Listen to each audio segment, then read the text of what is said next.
Good morning, Red Hawks. Today on CedarSpringsTV Live, we will be talking about closed campus rules, consequences for your actions, foreign exchange students, all that and more. It's going to be pretty awesome.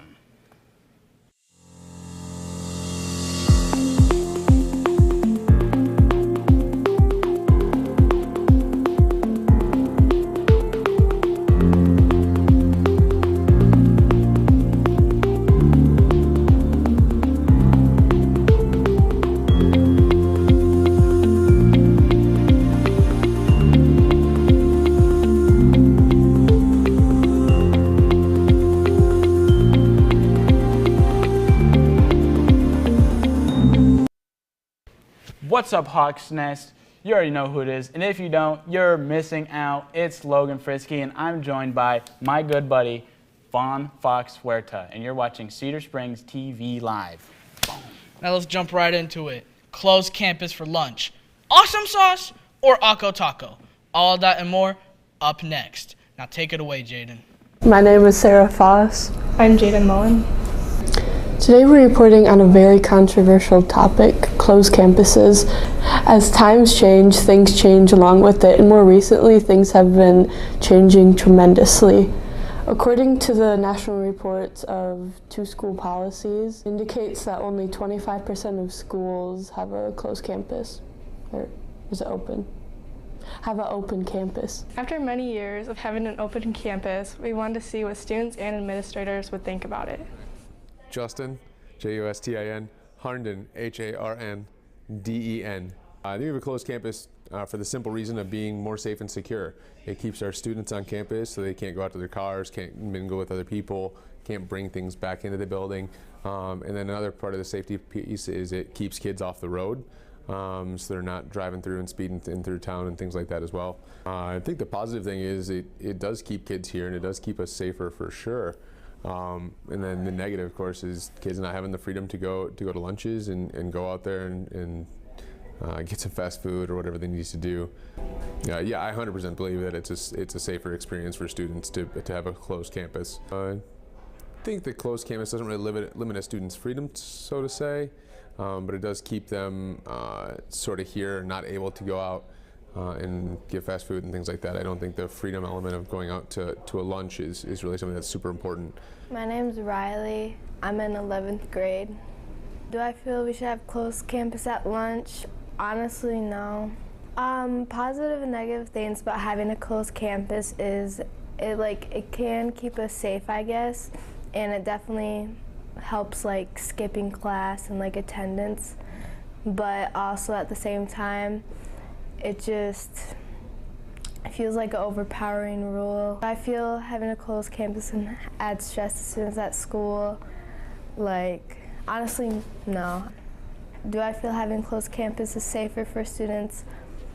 I mean, yeah, there is things like people going in and out all the time. There can be a lot of issues with that, but you know, there's also a lot of schools that have open campuses and are still, you know, fine every day. So. Yeah, I'm Katie Ritma. I'm a sophomore. I do not think we should have a closed campus because I think that it's more fun to hang out with friends and just, you know, going out there and getting food instead of just having the food at the lunch. A positive thing about having a closed campus would probably be just safer, just in case. And then a negative thing is just less freedom. It makes us feel more closed. I think a closed campus is a little bit safer, but I don't think it's just going to be that impactful in the long run. I don't think a closed campus is going to add stress to students. Yes, I think a closed campus would limit students' freedom. Wow, Vaughn, that was really great and informative. But in my opinion, I think that we should have an open campus for lunch just so we can have a little bit more freedom, you know? I get that. I think we shouldn't have open campus, though, because if we did, we're going to have to, expand the lunchtime to, at least 30 minutes more because the lines at the fast food places, they can get pretty long, and that can cause tardies. Mm-hmm. And you'll learn more about how tardies are important later after these messages.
Hey Vaughn, did you know there's actually consequences for your actions at school? What?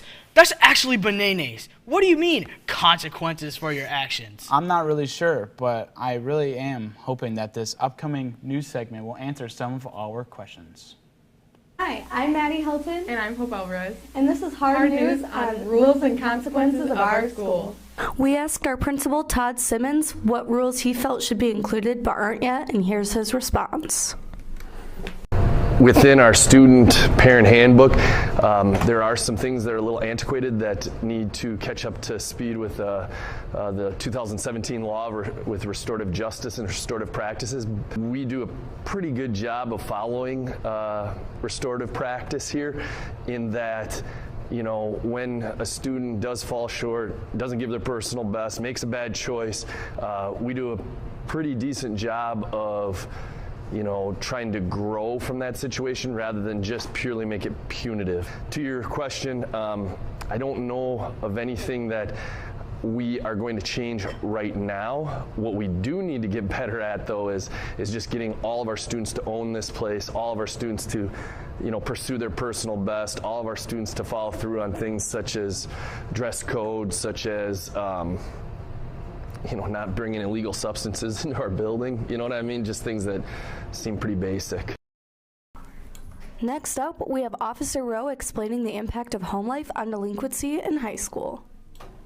Addressing the behaviors quickly, you know, the younger the better, right? So all actions have consequences, good or bad, is what I like to teach. And so if we have low or different consequences at home and then in the real world, the consequences are so much bigger. Yeah. So if we can address poor behaviors, impulsive decision making, and just give kids a bigger perspective, we can hopefully curb that poor behavior as they get older so they don't get in real trouble.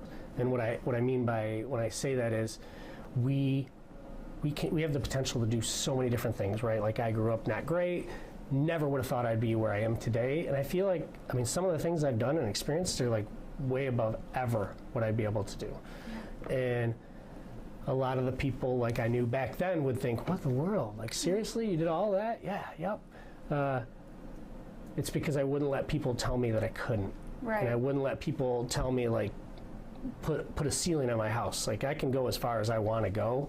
I just have to have the drive, the influence, right? And that becomes that family life, that becomes that social group, that becomes your school, the community, like so much bigger to push us to be more. Right. Right? So a lot of it, you know, starts with that home life, and then it becomes like our friend groups and our school and our community, and then also like influences our drive, right? So we've got to have that self-motivation, self-drive, and want to do better. All right, and here's Steffi with the most pressing issue in our school that needs to be addressed currently and what some possible solutions are. I think the biggest issue we have day in and day out is students' punctuality. That means being on time for your classes. As we know through a lot of research all of us have studied is that if you set a habit of being late for class, number one, you miss out at instruction. Number two, it's a disruption to the class that has already started. And number three, you're building a habit of constantly being late. Where that becomes an issue is if it doesn't get fixed here in the high school, as you go beyond, whether that means college, military, trade school, or the workforce, you have not built a strong habit about being on time. We are going to take a much tougher stance starting the second semester with tardies, so that if once you reach 3 tardies, you'll receive either 2 lunch detentions or 1 after school detention. And as that process continues, if you don't rectify that situation, we would have to follow some more severe consequences, including ISS and OSS. Please work on making it a habit to be on time. This was Maddie Helton and Hope Alvarez with Hard News. Sending it back to Logan and Vaughn. Wow, I never knew that you could get detention from tardies. And as Mr. Simmons said, we should own our school and keep it nice for everyone. That is a dub. But on to our next topic, sports! We here at Hello, my name is Lillian Thorpe from CedarSpringsTV Sports. We started the season off good with cheer, boys and girls basketball, wrestling, and bowling. There was some action on Thursday. JV girls basketball went to Wayland Union High School, scoring 45-22. Boys also at Wayland scored 62-60. Friday, January 6th, girls varsity basketball went to Wayland in the main gym, scoring 63-39. You could say that they fought hard, fell short. Later that night, boys varsity basketball scored 68-51. Saturday, January 7th, varsity cheerleading hosted Red Hawk Rumble, ended with first place. Boys wrestling varsity went to Grand Haven at 9:30 a.m., ending with a placement of 5th out of 34 teams. Monday, boys and girls varsity bowling team went to Forest Hills Eastern and came back with a score of 141-69.5. Tuesday, January 10th, boys and girls for JV basketball went to Grand Rapids Catholic Central. Boys scored 36-69, girls scored 66-31. Varsity basketball, boys and girls scored 45-22 and girls 52-28. Today, Wednesday, there's going to be a wrestling meet facing Catholic Central. Thursday, boys and girls bowling go to Wayland.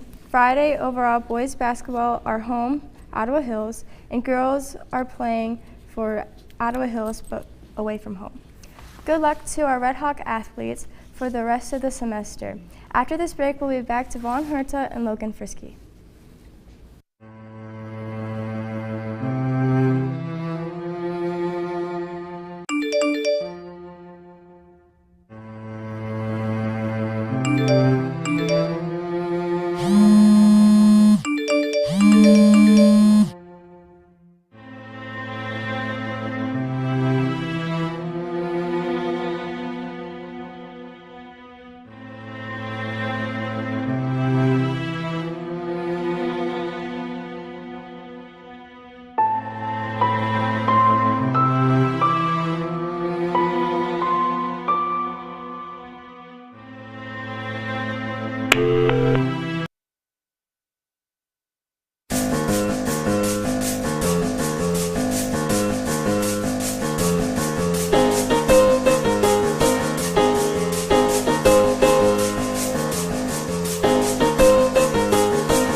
No, it's you. Okay, agriculture was pretty cool. Yeah, I didn't know that, Vaughn. Hopefully we'll learn more about agriculture on this interview up next. So teaching came as a second choice to me. I didn't know exactly what I wanted to do when I left high school. I did know that I wanted to work with high schoolers, possibly being a youth pastor first. But then I kind of switched gears and decided I really liked agriculture and kind of was like, oh, well, I can work with high schoolers and stick to that love of agriculture and end up in a classroom. So that's kind of the direction that I ended up going. Right now I teach agriculture and natural resources, which is one of our more hands-on classes that reaches all very broad topics of agriculture and natural resources. Our second class in the sequence for ag is animal science, which encompasses kind of more the biological side of animals, and then slowly ends up into the livestock reproduction. After that, students would take a plant science class, which is pretty hands-on in the greenhouse and growing lettuce for the cafeteria. And then our capstone agriculture class is Leadership for Tomorrow, where students learn about themselves and how to lead others. And then I also teach biology when needed. Since starting at Cedar Springs, one of the biggest things that I have implemented in or began to change was incorporating FFA directly into the classroom. FFA is an intercurricular organization. It's a lot different than other clubs because FFA actually has learning targets and standards that go right along with the state standards. FFA is intercurricular, it's part of the curriculum. So that was the biggest adjustment that I changed when I came, was to make sure that students were aware that they're in FFA when they're in the class. And so that has really opened up doors and kind of hallways and different ventures for students that way, because they were involved in something they really didn't know they were involved with before. So we have a lot of fun incorporating those things into the classroom. What are my greatest accomplishments in teaching in the FFA? I guess if you're looking at like a award standpoint, last year I was the Michigan Horticulture Teacher of the Year, which is a pretty big feat, especially as a third-year teacher. But I think my biggest accomplishment for me is just growing this program. That doesn't come with a plaque or a shiny raise or anything like that. I feel like I've learned a lot about agriculture and FFA and how epic it is from that. See how awesome it is when you go outside and learn things? I felt my brain expanding throughout that entire piece. And you know what else fun? I feel like I've seen a lot more foreign exchange students this year alone than any other year that I've been in school. It's got to be tough being a foreign exchange student. Lucky for us, we have one of our beloved foreign exchange students here to tell us about it. Hello, my name is Ivan. I'm an exchange student from Spain, and I'm a junior student in Cedar Springs. What is the best thing about being a foreign exchange student? The best thing, in my opinion, is getting to know a different culture from your home country, in my case, Spain. Also get to know the lifestyle, how people live and do their normal stuff. Why did you become interested in being a foreign exchange student? Well, the first reason is the career that I want to study in the future, that it's medicine. It requires a very good level of English, so that kind of pushed me to do this exchange program. And also because some of my friends that are older than me talked to me about the experience, and they enjoy it very much, so that's the thing that pushed me to do it.